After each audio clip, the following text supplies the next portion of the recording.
Today we are speaking on the Bell 206 and how to fly neighborly.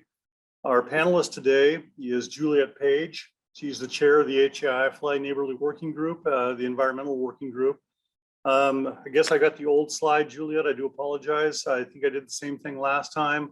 We'll have to have you introduce your new company when we get to bring you up on screen here very shortly. Our webinars are interactive. We do encourage you to ask questions. Juliet will have 2 question and answer sessions during this. She'll go through the first part of the presentation that's general information about flying neighborly. She'll pause and take questions then. We do ask that you use the question module to submit your questions. There's a lot going on usually in the chat feature, and we can't keep track of all the questions that come in there. And so please use the question function. It should be at the bottom of your screen. If you're using a computer, it might be on the side or somewhere else on a phone or a tablet. I'm sure you can find it, but please use that. The webinar is being recorded. It is also being live streamed on LinkedIn. For the recording, we will send a link around to everybody after we have had a chance to get it posted to our YouTube page. And feel free to share it with anybody who's not able to make this. Fly neighborly is quite important, and we want to make sure that everybody has a chance to see it.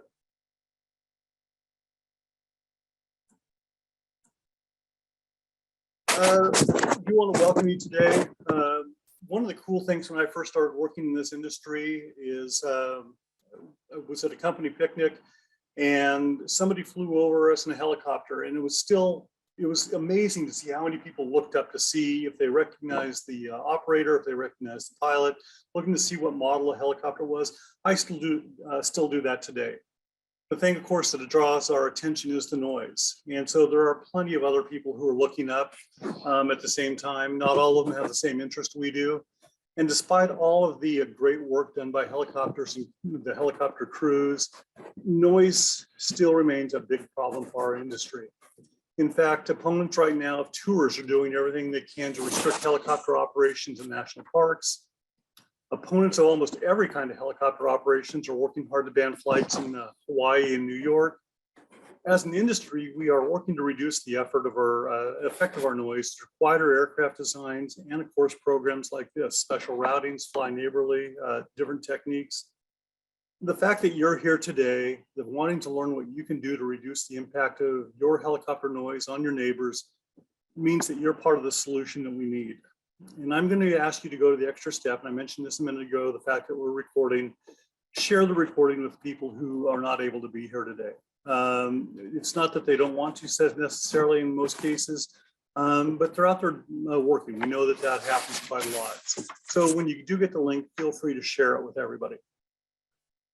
The presentation today is on an icon in the helicopter industry, the Bell 206 Jet Ranger. Aside from military aircraft, I think it's probably one of the most recognizable helicopters in the sky.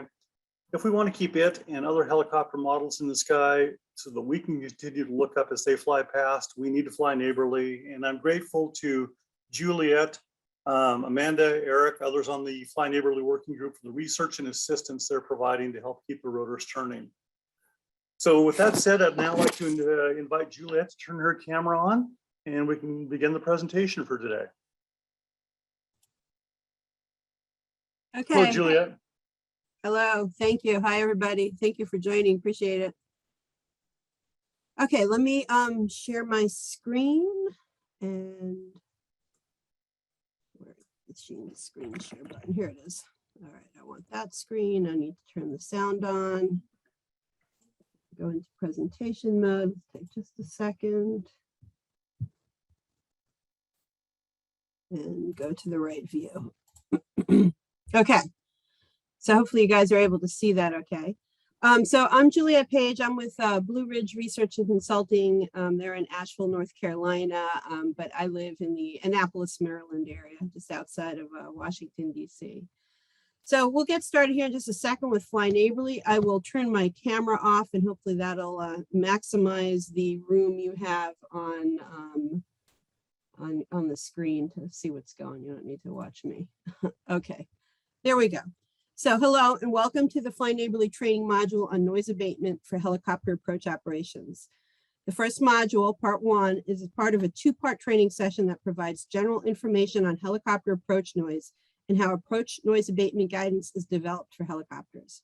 Bell 206 specific fly neighborly approach noise abatement guidance is provided in part 2 of this training session.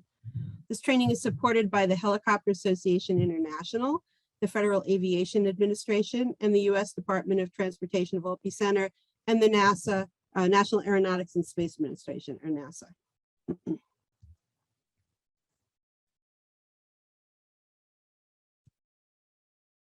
Okay, so the training objectives, the goal is to provide you, a Bell 206 helicopter pilot, with the knowledge you will need to perform quieter approaches in your operations. The objectives include providing you with a brief overview of flying neighborly, a basic understanding of the key elements of helicopter noise generation, an understanding of what influences the generation of what is known as blade vortex interaction, or BVI noise, during helicopter approach operations and how you can avoid it. Up-to-date guidance on the recommended approach noise abatement procedures specific to the Bell 206, and general tips and guidance for conducting fly neighborly operations. Before continuing, please note that this training module includes several sound recordings that are best listened to with good computer speakers or headphones. So let's get started with a brief overview. Fly neighborly was initiated by HAI in the early 1980s and continues to be supported by numerous private and public partners, including the FAA. It's intended to be a holistic approach to mitigating helicopter noise impacts on the community and is more than just noise abatement flight procedures. Operational, geographical, meteorological, emotional, and political aspects all factor into the implementation of fly neighborly for a helicopter operation. Excuse me. More recently, Fly Neighborly has been incorporated into the Ifly Quiet program launched by the FAA, HAI, and the Vertical Flight Society. The Ifly Quiet program includes extensive flight testing by the FAA and NASA to develop fly neighborly information and flight procedure guidance. It includes the development of additional promotional and educational materials, tips and tools for operators to use for community outreach. And it includes instituting formal training programs in person at HAI's annual Heli Expo and online under the HAI Online Academy and the FAA Wings training programs, and through webinars like this one today. A key objective of Fly Neighborly and iFly Quiet is to provide you, the pilot or operator, with the tools needed to successfully address your community noise issues. The Fly Neighborly Toolkit includes guidance on noise abatement flight procedures, route planning, and other operational opportunities for reducing noise impacts. Fly Neighborly and iFly Quiet programs also provide techniques to help you conduct effective community outreach to foster better relationships between you and the communities in which you operate. A fairly extensive set of resources have been developed for iFly Quiet and the Fly Neighborly program. We won't go through them all now. It's included in the handout to all course participants. When you get it, please save or print the sheet for future reference. And I believe that has, the link has been put in the chat.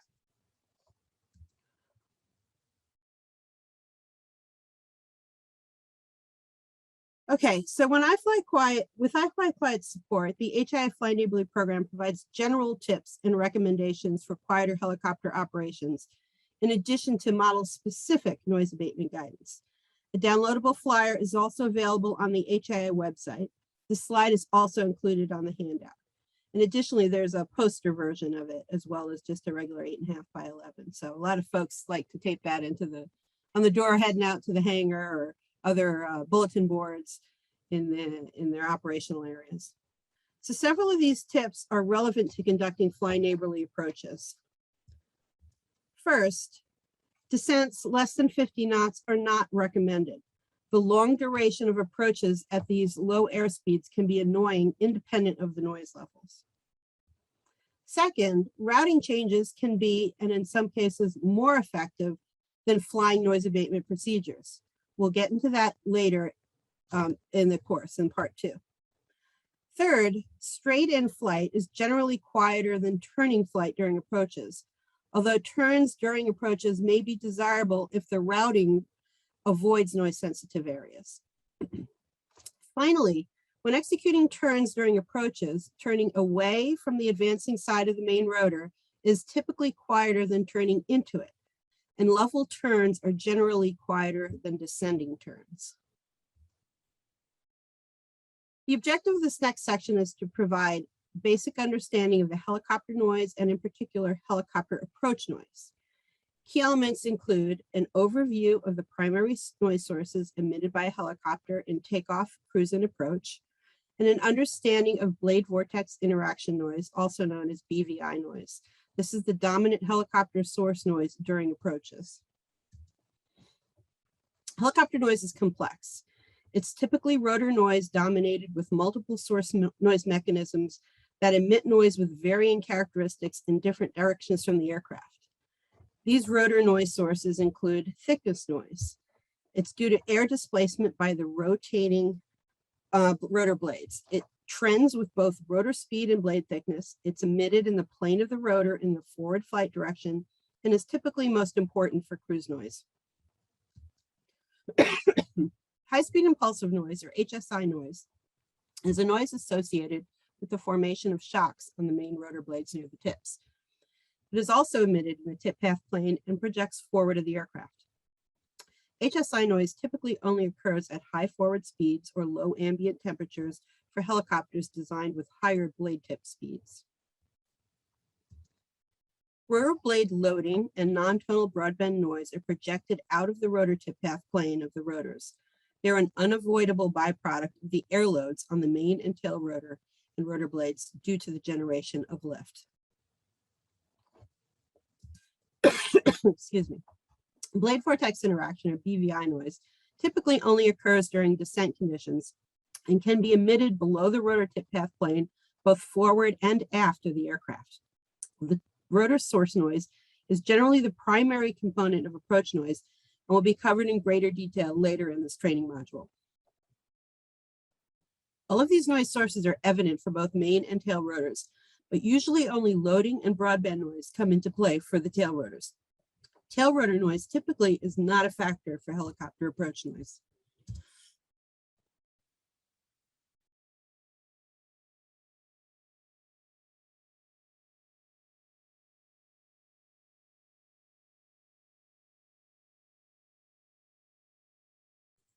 Pardon me, I had a frog in my throat. Okay. Helicopter approach noise is typically dominated by BVI noise. The pop-pop sound of very intense, impulsive BVI noise is also referred to as blade slap. The presence and strength of blade vortex interactions during descent is determined by your airspeed and rate of descent, with more intense BVI noise occurring at specific airspeed descent rate combinations that unfortunately often coincide with normal approach airspeeds and descent rates. Conversely, airspeed and descent rates conditions can be identified that emit little or no BVI noise to provide noise abatement. BVI noise is created when a rotor blade passes through or close to the wake structure of a preceding blade. The intersection occurs with the tip vortex shed by that preceding blade, and the intensity of that interaction is determined by the distance and geometry of that tip vortex relative to the rotor blade. Blade vortex interactions on the retreating side of the main rotor generate BVI noise that is directed downward and rearward of the helicopter. In general, retreating BVI blade noise is not as critical as advancing blade BVI noise for noise abatement. In the lower right corner, we have a top view visualization of advancing and retreating blade interactions. Get this to play.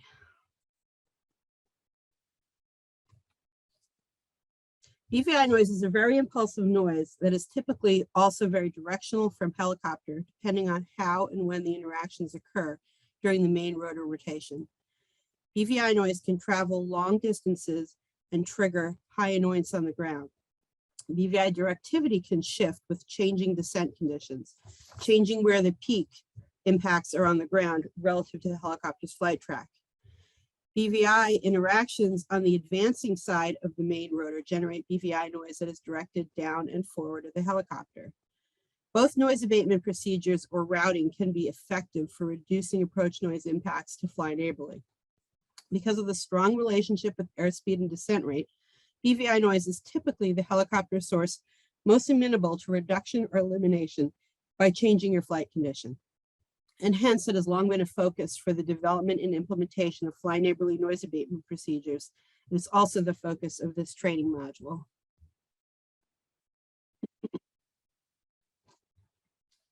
The objective of this section is a more detailed understanding of BVI noise emissions during approach and how this understanding is used to define approach noise abatement procedures. Key elements include why BVI noise occurs during some approach conditions, deceleration effects of BVI noise on emissions during approach, and how noise abatement procedures are defined for avoiding BVI noise based on this information. When plotting noise as a function of airspeed and descent rate, there is typically a characteristic region of airspeed and descent rate combinations in which BVI interactions occur. Often this region is presented as a fairly compact region of BVI peak noise surrounded by a significantly larger region identified for avoiding BVI noise. The region of descent conditions with significant BVI noise will be referred to as the BVI avoid region. The resulting graphic is sometimes referred to as a fried egg plot. The location and extent of BVI noise regions on an operational noise plot are helicopter model specific. Some helicopter models can have an extended BVI noise region or have more than one BVI noise region with separate ranges of airspeed and descent rates where vortex interactions can occur with a different rotor blade or a different point in the rotor rotation. There will also be differences between BVI noise emissions to the left-hand and the right-hand side of the helicopter, with peak BVI noise typically skewed towards the advancing side of the helicopter. Airspeed and descent rate determine the rotor tip path plane and the trajectory of the wake relative to the rotor, both of which factor into BVI noise generation. To illustrate this, 3 descent conditions will be shown for 80 knots at descent rates of approximately 150, 500, and 800 foot per minute that start above and end below the BVI avoid region. Typically, a helicopter incurs little to no BVI in level flight or in very shallow descent as the wake remains below the rotor. As the wake trajectory moves up into the rotor at moderate descent rates at certain airspeeds, a helicopter can emit strong and intense BVI noise. Further increasing the descent rate can get the wake trajectory above the rotor, so steeper descents, short of auto rotation but below the BVI avoid region, can occur little to no BVI noise. In comparison, in and out of BVI sequence occurs for 500 foot per minute descents at 100, 80, and 60 knots for this example case.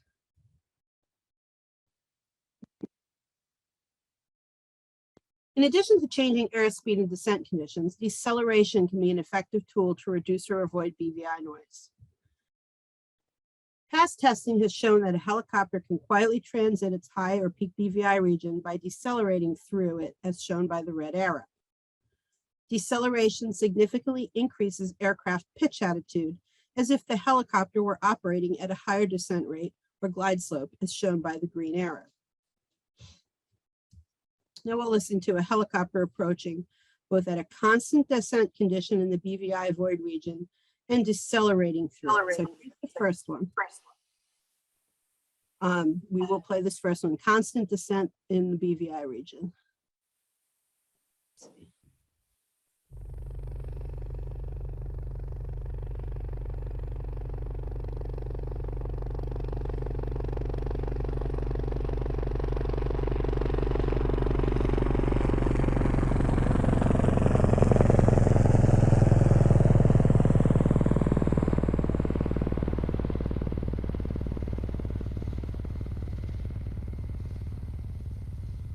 Okay, and now we will listen to a decelerating helicopter that is transiting through and past the BVI region.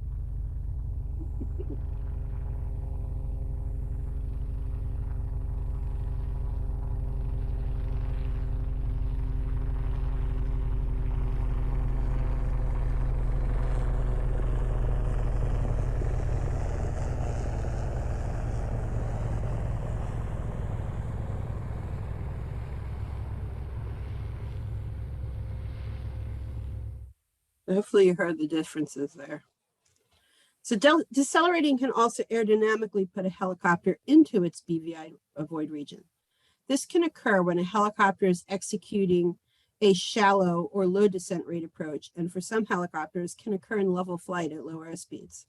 In this case, the aerodynamically higher descent rate or glide slope because of the increased pitch attitude puts the aircraft into the BVI noise region. In general, deceleration during shallow, low descent rate approaches should be executed at 1 knot per second or less to avoid putting a helicopter into its BVI avoid region. If the noise is evident, try further reducing the deceleration rate. For some helicopters, however, the BVI avoid region extends too close to level flight for even a slow deceleration to be effective.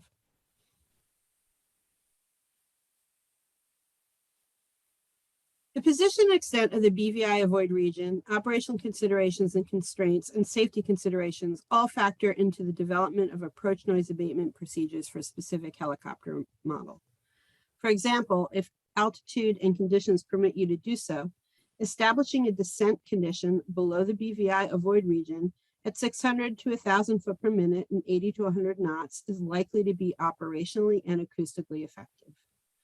Decelerating past the BVI avoid region can then be executed at any time to complete the approach and landing procedure. Alternatively, a relatively slow deceleration above the BVI avoid region to 60 knots before hitting or initiating the descent could be an effective, albeit longer, noise abatement procedure.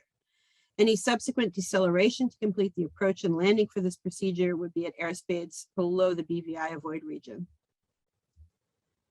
The size and location of the high peak BVI region is specific to each helicopter model, determining or limiting the available procedures for approach noise abatement.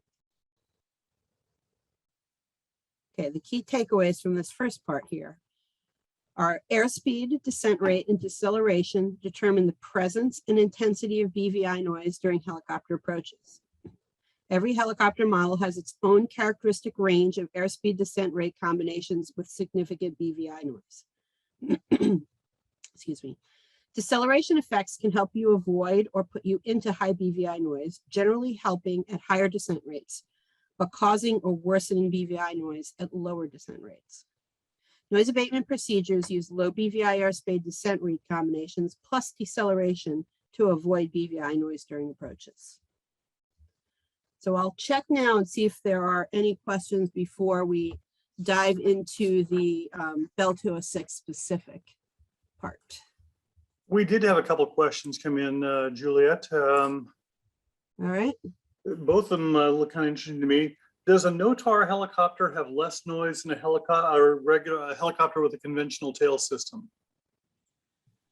So the tail rotor noise from a Notar helicopter will be quieter in the directions, where it's shielding in the plane of the rotor. And in general, that, it's directly underneath the aircraft is the closest, if you're drawing a line to the ground, that's the closest area, so it can reduce the noise. Once you get out of the plane of the tail rotor, you still have inflow and some of the other effects. So, there may not be as significant differences, but certainly in the plane of the tail rotor, the Notar systems, the Fenestron, are going to be quieter. If you have one of the style systems, which is the boom with like basically a Coanda flap flowing over it, that is a totally different acoustic characteristic, and that is also quieter than having a conventional tail rotor. Okay, and then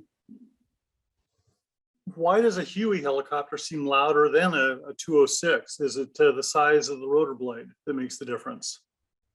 It's a combination of the size of it, the thickness, the way the rotor system has been designed has not necessarily been with some of the acoustic design features that some of the newer blades and systems have that are operating at lower tip speeds and have different lift distributions across them. and have been designed in such a way to move the rotor wake further away from the blade itself, which reduces the BVI noise under some conditions. Okay, well, thank you for that. I do encourage this next session, obviously, is about the Bell 206. And so encourage the operators out there, pilots out there to have your questions ready, get them submitted to us, and we will get them at the end of the presentation. Thank you, Juliet. Okay, let's keep going here. All right, so part 2. So we're going to switch from noise abatement applicable to all helicopters generally to focus on noise abatement specific to the Bell 206. So a few key objectives include understanding the 206 operational noise plot that has been developed to show the BVI noise versus approach condition, knowledge of the recommendations for 206 approach noise abatement, knowledge of left, center, right BVI noise characteristics and approach guidance for the 206, understanding how the 206 noise abatement guidance can be used in reducing approaches for improved fly neighborly operations. And we'll also be listening to some oral comparisons of noise abatement and high BVI noise approaches.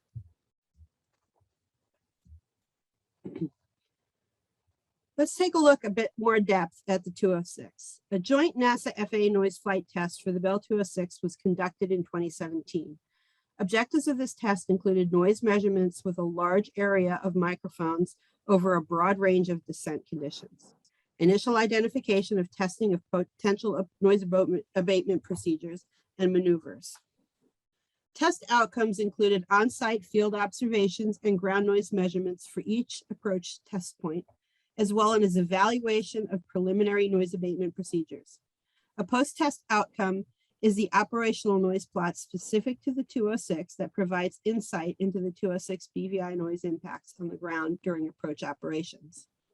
This operational noise plot on the right is the latest generation of what was previously called a fried egg plot. The red color contours on the 206 op noise plot indicate descent conditions with high BVI noise. With the darker the red, the more intense the BVI noise. As the contour colors change from red to orange to yellow, BVI noise content decreases until little to no BVI noise is evident. Overall approach noise findings indicated by the Bell 206 operational noise plot include that high BVI noise was observed at moderate to steeper descent rates for low to moderate airspeeds. Those are the bright red regions. At glide slopes of 3 to 9 degrees, intense BVI was observed within the gray contour from 45 to roughly 70 knots, with peak BVI evident in the white circle from 50 to 60 knots. The full extent of BVI noise below 45 knots was not tested. Descent conditions with significant BVI noise extended well beyond these peak BVI noise contours. Potential secondary high BVI noise region above 100 knots at a 6 to 9 degree glide slope is evident above approximately 100 knots. The source and implications of the secondary peak will be discussed a bit later during a more detailed look at BVI noise characteristics for the 206. Note that the levels and range of noise depicted as color contours on this op noise plot are specific to the 206 and are not applicable for other helicopter models. The key 206 test objectives were identifying a BVI avoid region, the descent conditions to stay clear of to avoid this BVI region, and a region of effective noise abatement descent conditions to support fly neighborly guidance. Field observations, ground noise measurements, and contour plots, and the 206 op noise plot were all used in identifying these regions. Overlaying the contour, defining the extent of descent conditions identified as having BVI noise of significance, establishes the BVI avoid region as shown on the 206 op noise plot. The BVI avoid region sets the minimum airspeeds and descent rates for the 206 approach noise abatement, indicated by the solid green lines on the 206 op noise plot. For the 206, the 2017 flight test indicated that the most effective noise abatement is achieved with descent rates higher than 60 knots and, at speeds higher than 60 knots and descent rates greater than 1,000 foot per minute, or above 90 knots for descent rates less than 1,000 foot per minute. The dashed green line establishes a nominal range of recommended 206 noise abatement conditions, but are soft bounds to recommended airspeeds and descent rates for 206 noise abatement. Selecting of a descent condition within the recommended range or beyond these soft bounds is at pilot discretion, subject to safety and operational constraints. Some of these will be discussed a bit later. For descents above 1,000 foot per minute at 60 to 90 knots, test data and on-site field observations clearly show the steeper the better for noise abatement. As noted previously, there is a potential secondary avoid region above 100 knots for glide slopes in the 6 to 9 degree range. We'll discuss the source and implications of the secondary peak later. That's the one here on the bottom right corner of the plot.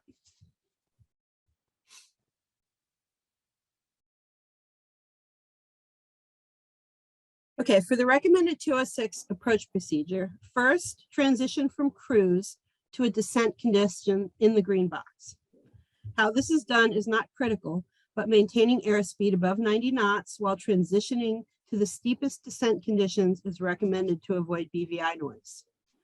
Once you establish your descent condition, maintain airspeed and descent rate in the green box as long as practical and safe, then decelerate past the BVI avoid region to 40 knots as late and quickly as practical to safely complete your approach.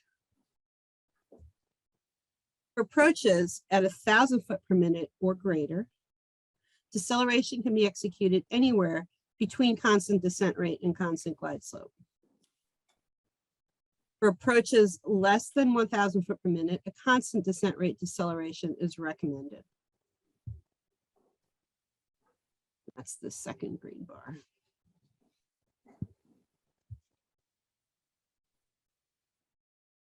Past noise abatement guidance for the Bell 206 provides two recommended procedures. For option 1 as shown, 800 foot per minute may prove inadequate to avoid BVI, but the procedures align well with the current recommendation if the descent rate is increased to more than 1,000 foot per minute. Based on the 2017 test data, option 2 takes the aircraft through the high BVI avoid region and is not recommended. In this slide, we're going to listen to several 206 noise recordings, allowing you to compare the recommended noise abatement conditions, both with a peak BVI condition and with each other. So now the first one is we are going to listen to the peak BVI noise up here in the red region.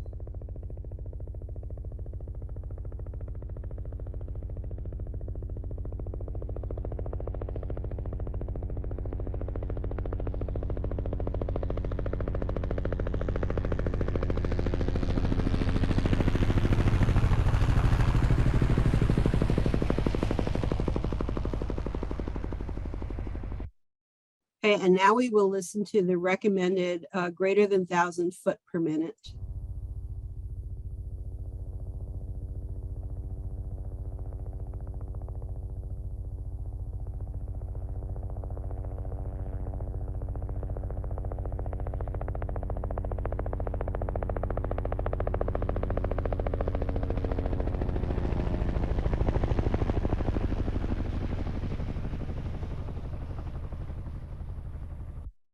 And here is the secondary recommendation with the lower deceleration rates, or descent rates.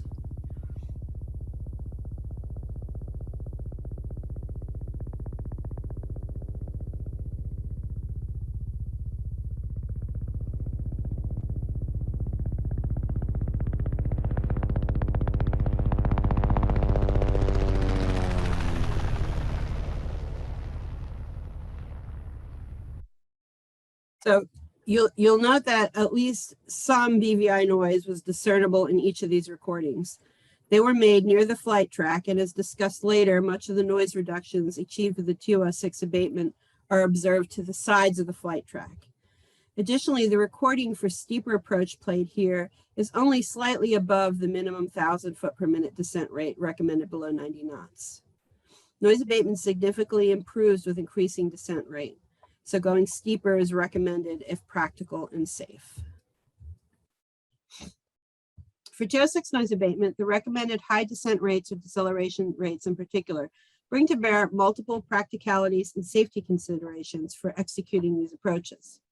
These considerations arise from both aircraft capabilities and environmental conditions, including wind. First, pilot workload and passenger comfort can be significant considerations for the high descent rates or high deceleration rate approaches recommended for the 206.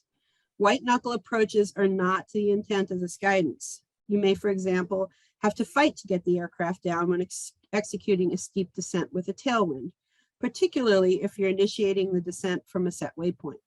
We know one airport helicopter noise abatement procedure where this was sometimes necessary. Getting into auto rotation as a normal operating condition is also not the intent of this guidance. Maximum descent rates should be limited so as to avoid going into or in and out of auto rotation. Maximum deceleration rate is set by aircraft capability, but operational considerations, including passenger comfort, will likely limit practical deceleration rates to 2 or 2.5 knots per second.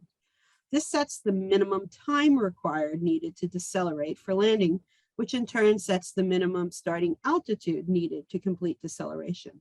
This is an important consideration for high descent rate approaches. For lower cruise altitudes, successfully establishing and decelerating from a noise abatement descent condition may necessitate reducing cruise speed to near 90 knots prior to initiating your descent, and may also limit you to a lower descent rate noise abatement condition. If executing a steeper approach, getting into the 60 knot minimum airspeed recommendation prior to initiating a deceleration to complete the landing may also be necessary to provide sufficient altitude and time to complete the deceleration. For the steepest recommended approaches, reducing airspeed to 60 knots prior to initiating a deceleration to complete the landing may be more critical. You'll also be looking to avoid a vortex ring state condition. Critical descent rates for avoiding vortex ring state are functions of operating weight, rotor RPM, density, altitude, etc. So we cannot provide firm descent rate guidance specific to the 206. Here we show the general FAA guidance of limiting descent rate to 300 foot per minute below 30 knots. For the steeper 206 noise abatement approaches, this would mean significant reductions to the descent rate once the aircraft has decelerated below 40 knots. Additional analyses were conducted to evaluate the left, center, right approach noise characteristics of the 206. A 3-wedge geometry on the ground was defined to evaluate left side at or near the center of the flight track and right side noise characteristics.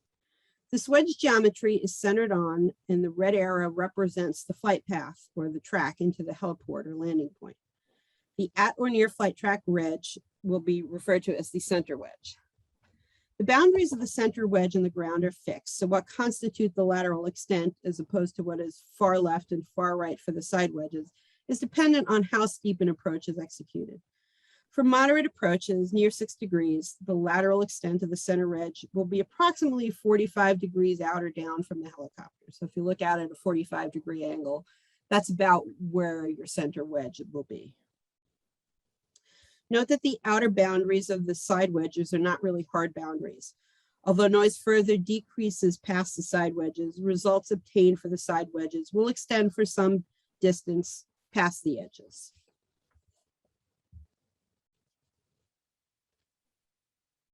This slide shows summary plots of the left, center, right data along with the operational noise plot for the 206.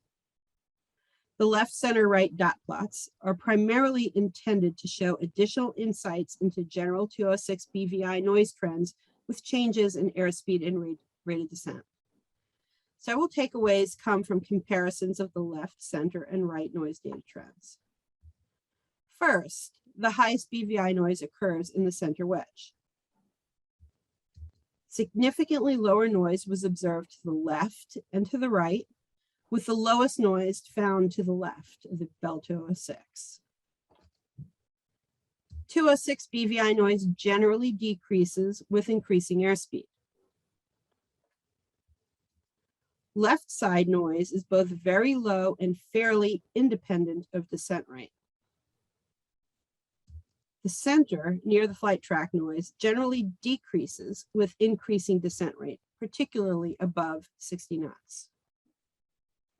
In contrast, the right side generally increases with a decreasing descent rate. You're going to ask, why does this happen? So the center left-right plots and other analyses of the 2017 test data for the 206 indicate that at airspeeds above 60 knots, the directivity of the BVI noise emissions from the 206 shifts from nearer to the flight track at low descent rates towards the right side of the aircraft, as the descent rate or glide slope is increased. This behavior explains the secondary peak on the 206 op noise plot. That's that high red region in the bottom right corner there. Increasing the descent rate, in particular to high descent rates, can provide additional noise abatement when approaching at higher airspeeds over noise sensitive areas near the flight track, but only if higher noise is acceptable to the right side of the aircraft. Choice of descent condition for noise abatement can therefore be very site and route dependent.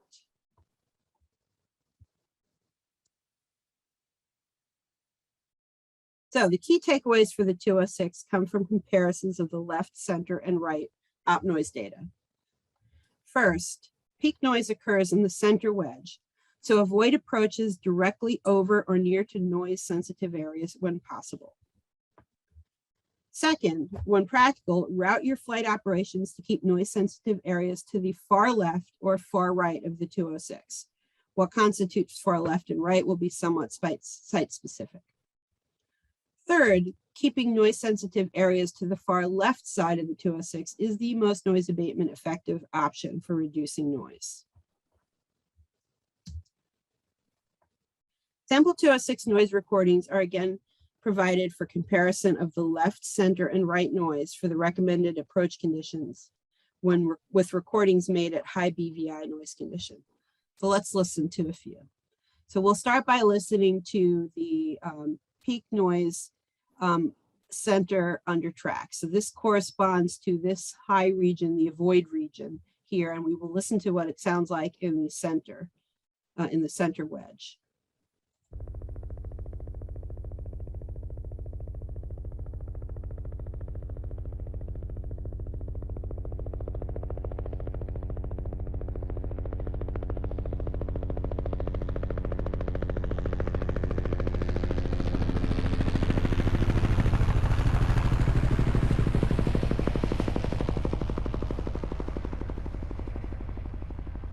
So now we'll listen to that same flight condition, but on the right wedge. So we're off to the right side of the aircraft.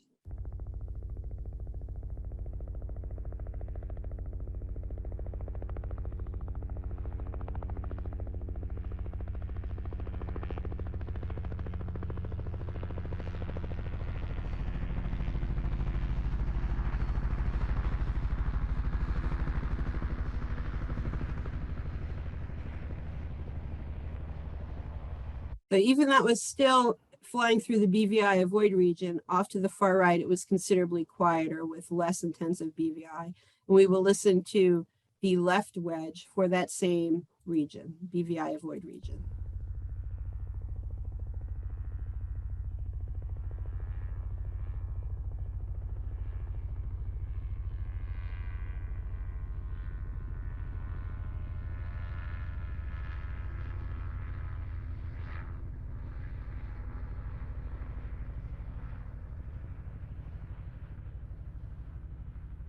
So, oopsie. So hopefully that'll give you a feel for what the left, center, right directivity does. Now, if we move to one of the recommended noise abatement conditions and we're in the center, let me play that one.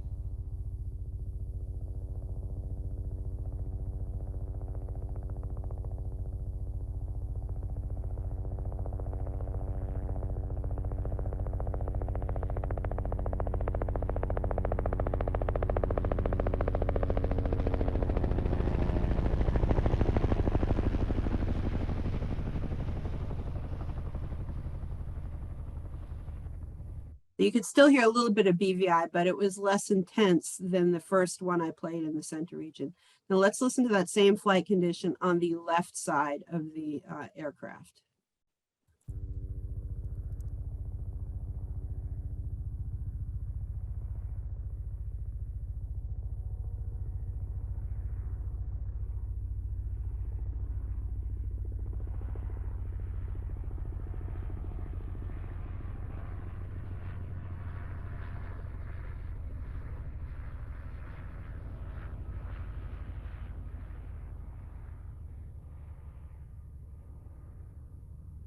And how about we listen to one more? This is the left side, and this is the secondary approach, recommended approach condition. So it's this top X here.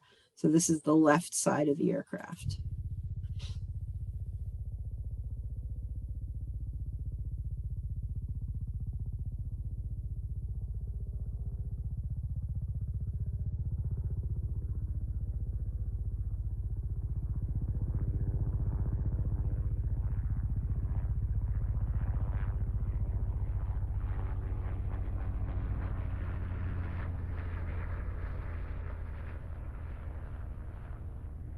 All right, and finally, we'll listen to the center line for that secondary approach condition, this the lower deceleration or lower descent rate condition. This is the center line.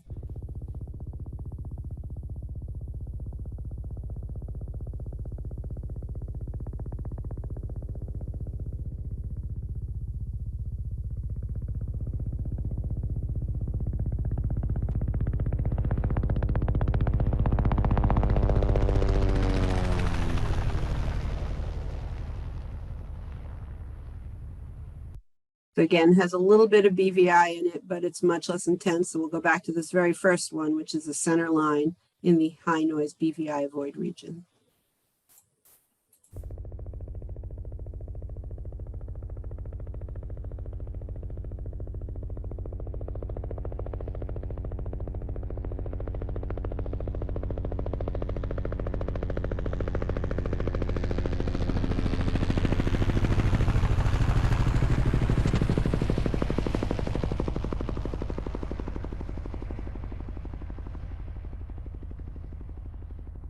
So that one was the worst one. So it had the most BVI. For a longer duration, it was more intense and spiky, whereas all the other ones were significantly less peaky, I guess you'd say. Okay, so detailed noise abatement guidance helps in defining approach routes with enhanced fly-neighborly outcomes. So let's look at a case of putting it all together. In this case, the flight operation currently conducts approaches along a flight track that impacts many residential neighborhoods.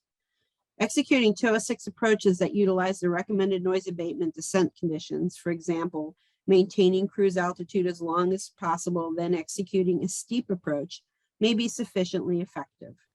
Another option is to reroute the aircraft to take further advantage of topographical features and the 206 approach noise characteristics. An alternate flight path to reduce noise follows a major commercial road, makes a level turn around ball fields away from the advancing blade side of the rotor that minimizes turn noise, then executes a steeper descent into the helipad over a non-residential area where BVI noise impacts could be reduced. This route may be particularly effective for the 206 given its left, center, right noise characteristics. The route may be a little more practical or safe, however, if a gentle turn is executed prior to the ball fields, allowing for a less steep final descent and a higher building clearance near the helipad. A second alternative flight path primarily centers residential areas in level flight or a very shallow descent, makes a level, low bank angle turn, then executes a steeper descent into the helipad over what appears to be a non-residential area. The turn is into the advancing rotor blade, but maybe around a school for this route. However, either of these could be an issue. The alternative routes represent options for further evaluation as several other considerations besides noise abatement effectiveness, which include safety, wind constraints, and other factors must be addressed in establishing a new route for fly neighborly. We want to leave you with several key takeaways from this training module on 206 approach noise abatement. For best Bell 206 approach noise abatement, establish a descent condition in the green box on the 206 out noise plot. Decelerate as late and quickly as practical and safe to complete the landing. Reduce descent rates starting at 40 knots before going below 30 knots to avoid the vortex ring state. If possible, avoid approaches over noise sensitive areas, keeping the noise sensitive areas to the far left or far right if practical. The far left is the most effective way. A trade-off does occur between lower flight track noise and higher right side noise with increasing descent rate at higher approach airspeeds. Keep in mind practical and safety considerations, particularly for executing the steeper 206 noise abatement approaches. Safety always comes first. These key takeaways from today's noise abatement training are included in this help sheet. It's also provided in the handout, and the link is in the chat. When you get it, please save or print it for future reference. Try to get that picture of that op noise plot in your head, and then you'll remember what the avoid regions are. Always remember that how, where, and when you fly your helicopter can have significant benefits for reducing noise complaints and increasing community acceptance of your operations. Aeronautical decision-making, ADM, and standard operating procedures, SOPs, are also important to achieving consistent and safe operation and application of fly neighborly procedures. SOPs should include noise abatement procedures that reflect local air traffic control and heliport requirements and incorporate community input. More information on ADM and SOPs for noise abatement procedures is provided in the online FAA Wings training for Fly Neighborly. Community outreach is critical to successfully implementing Fly Neighborly in your operations. Effective outreach can act as a catalyst in further reducing noise complaints. Don't just implement noise abatement procedures. Tell your community that you're doing it and you're doing it for their benefit and well-being.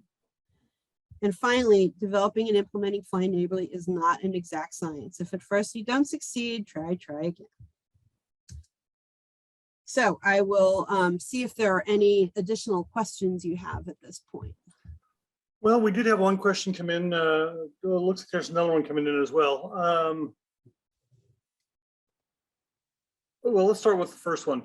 What is the effect of wind speed and wind direction on noise?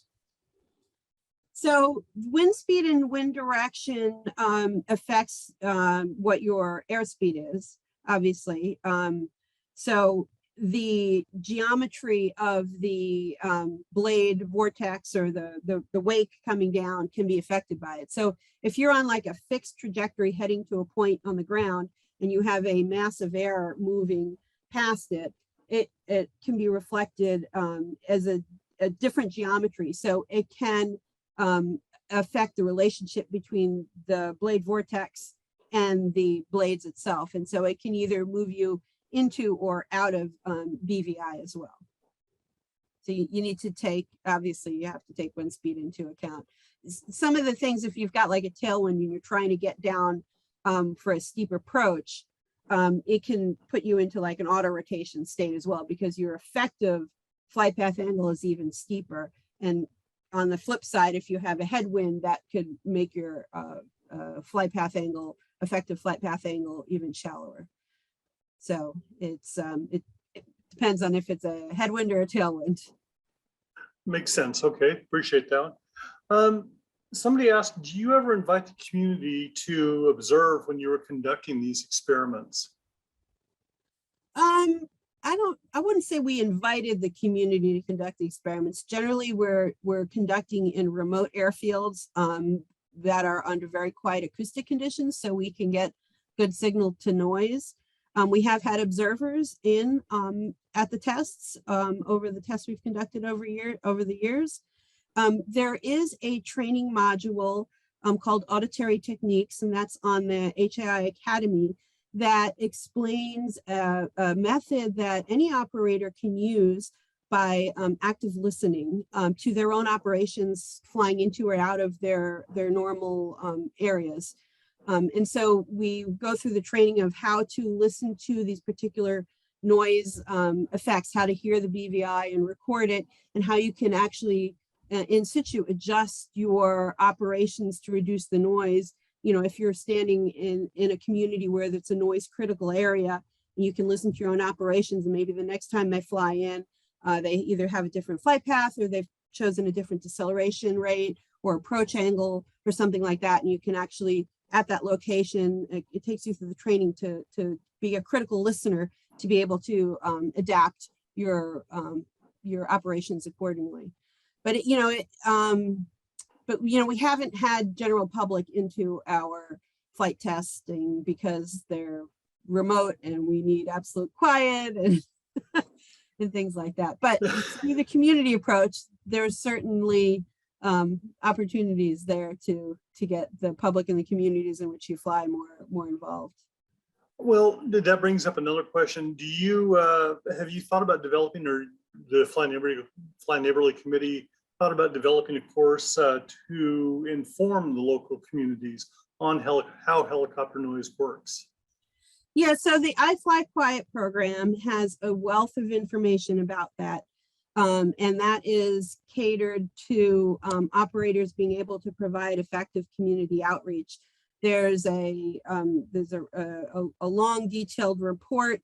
It's actually an FAA approved report that walks through the process. So we have a whole lot of resources and materials that come with it. PowerPoints, flyers, things that operators can use to put in community newsletters, or, you know, if they're invited to give a talk at a local briefing or something, we have PowerPoint slides that they can take and adapt so they don't have to reinvent the wheel. Information about like social media posts that can be made with, you know, facts about helicopter noise and things like that to help educate and engage the community. So I would suggest you look at the Ifly Quiet resources that are on the HAI Fly Neighborly website. That would be a good place to start. Okay, we've got a kind of an interesting technological question from Megan. Do you think the BVI operational test noise plot could eventually develop into a cockpit display? The data of descent rates and speeds can easily be fed into a DCU and output into a display with various bands of yellow, green, and orange to advise the pilot of the noise intensity. Yes, that is a great idea. There has been some research done on that through NASA in conjunction with these flight tests. We have had a simulator with that type of a display at Heli Expo the last couple of years that we've actually had a Heli Expo in person, and cross our fingers, we will likely have a prototype version of something like that in a simulator at Heli Expo in 2022. So yes, that is definitely feasible. It's something we're thinking about. So as the aircraft in the simulator, at some point it says the aircraft is flying around, it's aware of where its noise going, and actually projects it as an overlay on, like, you know, the ground and the terrain and what you would see. So you can actually see where your noise is going. But yeah, that is something that I think the knowledge, the scientific knowledge is advanced enough the last, 5 years or so. And I think the technology is probably there, that is something that could definitely be commercialized maybe by somebody. Great idea. That does sound like a great idea. We have a question from Gabriel Amato, who's one of our longtime viewers, wanting to know, as we get into eVTOL aircraft, will you be considering doing studies on those and making presentations on those aircraft? It seems like right now there's a lot of different aircraft that are vying to become the one, but imagine that'll narrow down eventually. Yeah, the Fly Neighborly Working Group is keeping his finger on the pulse, so to speak, of that whole new eVTOL UAM arena. Yeah, there's a wide variety of configurations. And so there are some other research and things going on to try to develop standards and metrics and things like that that will be applicable to those. I believe they're going to be a lot quieter than conventional helicopters. At least that is what the OEMs are suggesting, so that they can have more operations, keeping it below, cumulative noise levels, and having them kind of slink into the background so they're almost inaudible or certainly acceptable. So the science is really pushing all that down to the lower end. So there's a number of metrics and standards, and how do you do the physics? How do you do the calculations that's being looked at now? And the Fly Neighborly Working Group is staying engaged in that process. So I imagine in a number of years, there will be some Fly Neighborly engagement for the eVTOL UAM community. What form it's going to take, I don't know. And it will probably, we've got conventional helicopters, we've got model specific guidance now, and we've got a whole range of vehicle types. So yeah, the jury's kind of still out where we're going to land, but yeah, we're definitely staying engaged with that. Indeed, thank you. Okay, well, one more quick question. I know that obviously the people who are attending a webinar like this are engaged. Would there be openings for people who, if they're interested on the Ifly Neighborly Environmental Committee? Yes. Yeah, we do have openings to join the committee. We also have open meetings. So if folks are interested in just hearing what we're doing and staying plugged in without officially joining the committee, that's also a possibility. You can reach out to us through the Ifly Neighborly website on HAI. And, you know, we're happy to bring in more perspectives, speak to folks that may have training programs and do flight training and all of that. So we're always looking for more opportunities to help engage the community on Ifly Neighborly. Okay, Juliet, well, thank you so much for once again sharing your time, your assistance, the research, the information you've done. I appreciate Eric and Amanda who have worked with you to develop these presentations and done the research. And I certainly appreciate the work of the Ifly Neighborly Environmental Committee for all the work you guys are doing to help the industry improve their standing in the community. We know that noise complaints again are you know, something that everybody encounters, and everything that we can do to improve that will just make us better neighbors, quite honestly. Yeah, thank you very much. I appreciate everybody coming. And yeah, there's been a lot of research by a lot of folks and investment by NASA, FAA, and others in you know, advancing the science and the technology and getting us to the point where we can distill it down and hopefully in a manner that can make it actionable by you, the pilots and operators out there. Okay, I'm going to share my screen one last time. We will make sure that everybody has the address for the handout one final time. Please use your camera phone to get a picture, write it down, do a print screen, something like that, where you can capture the image. The handout is certainly worthwhile. And again, once you start sharing the video, you can also share the handout. As Juliet suggested, it's also great for bulletin boards or hanger walls, things like that. Juliet, thank you so much. I'm going to go ahead and wrap things up with our final bit of housekeeping. Save the date. Hey, our webinars are always at 4 p.m. Eastern. We're switching to standard time here in the US this weekend, and so we get to grab an extra hour of sleep Saturday night. November 11th, next week, we will not have a webinar. We are honoring and observing Veterans Day. Whether or not you're in the US, any other country around the world, if you have served your country, we salute you. We appreciate your service. We hope you enjoy the day off. On November 18th, there was just a ruling here in the US, or a federal mandate here in the US.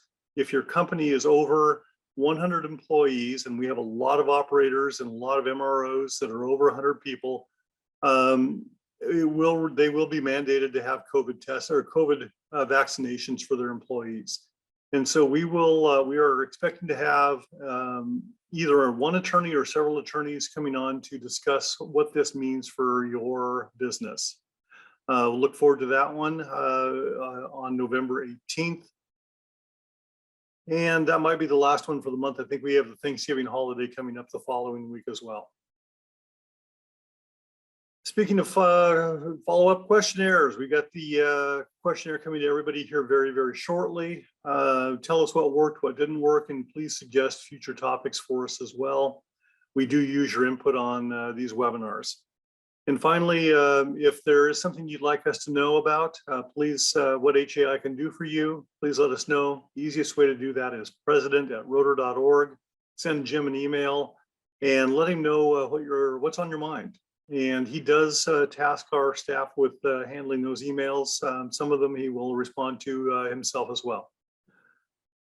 And so until 2 weeks from now, on November 18th, this webinar is concluded. We do ask that you fly safe, that you be safe, and we will see you again very, very soon.